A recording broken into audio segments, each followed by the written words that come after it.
আজকে একটা রান্না করবো কুপ্তা কারি।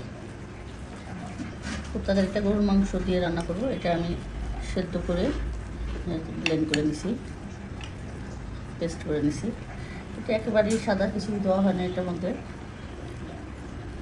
তা আমি এখানে একটু গরম মশলা নিছি। গরম মশলা বলতে জিরা, দারচিনি, এলাচি, জায়ফল, জয়ত্রী, লং, গোলমরিচ সমস্ত ফল আমি এটা পেস্ট করে নিছি। এটা আমি এখানে দিয়ে দেবো এই পরিমাণে। আমার নিজস্ব একটা পরিমাণ আছে, সেটা আমি দিলাম। অনেকে মশলা কম খায়, তারাও তো ওইভাবেই দিবেন। এটার মধ্যে কুপ্তা কারির মধ্যে এটার মধ্যে সব মশলা হয়। মশলার মধ্যে বা ওই যে পেঁয়াজের কারি যেটা করব সেটার মধ্যে মশলা যাবে না, এই কুপ্তার মধ্যেই সমস্ত মশলা যাবে। আমি একটু নিজে হাতে এটা হাত দিয়ে মেখে নিচ্ছি লাল। এখন আমি লবণটা দিয়ে দিচ্ছি, লবণটাও স্বাদ মতন। তো 2-3টা চিনির দানাও ব্যবহার করতেছি। চিনিটা প্রায় খাবারের সাথে ব্যবহার করি। কর্ন পাউডার একটু দিব। এটা ডিম ব্যবহার করবো না, ডিম দিলে এটা ফেনা হয়ে যাবে ভাজার সময়। একটু বাইন্ডিং করার জন্য আমি কর্ন পাউডার দিয়ে নিলাম। আমি এই সাইজের করে বানাবো।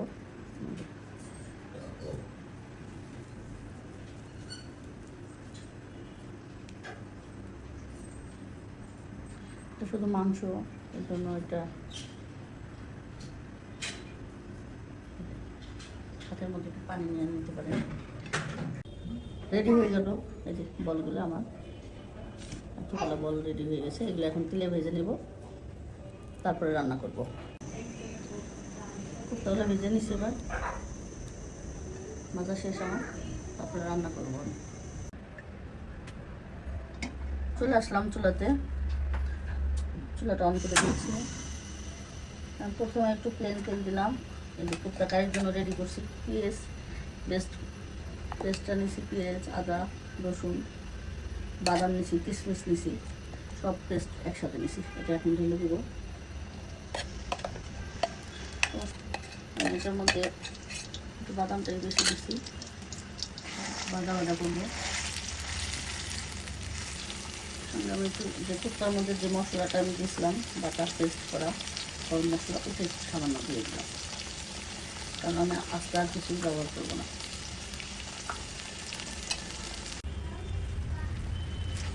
পেঁয়াজ আর বাদামের পানিটা শুকিয়ে আসছে। আমি এখানে গুঁড়া দুধ ব্যবহার করছি, টেবিল চামচের 4 চামচ।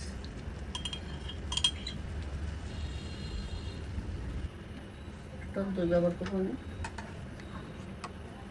টেবিল চামচের 1.5 চামচ। এখন একটু লবণ ব্যবহার করবো স্বাদ মতো। এর সঙ্গে একটু চিনি ব্যবহার করবো, টক দই দিচ্ছি। এখানে আমি আর একটু মশলাটা কষাই নেব। একটু কাঁচামরিচ কোরমা টাইপেরই হবে। আমি একটু কাঁচামরিচ একটু কেটে দিচ্ছি, কুচি দিয়ে কাটাই দিব। নাও দিতে পারেন, আস্তায় দিতে পারেন। আমি একটু ফাটাই দিচ্ছি, তো পুরোপুরি ঝাল বের হবে না।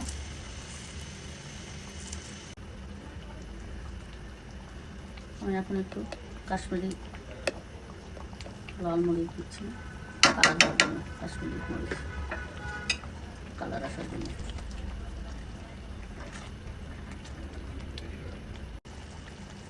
আমি এখন এক এক করে বলগুলো ছেড়ে দেবো।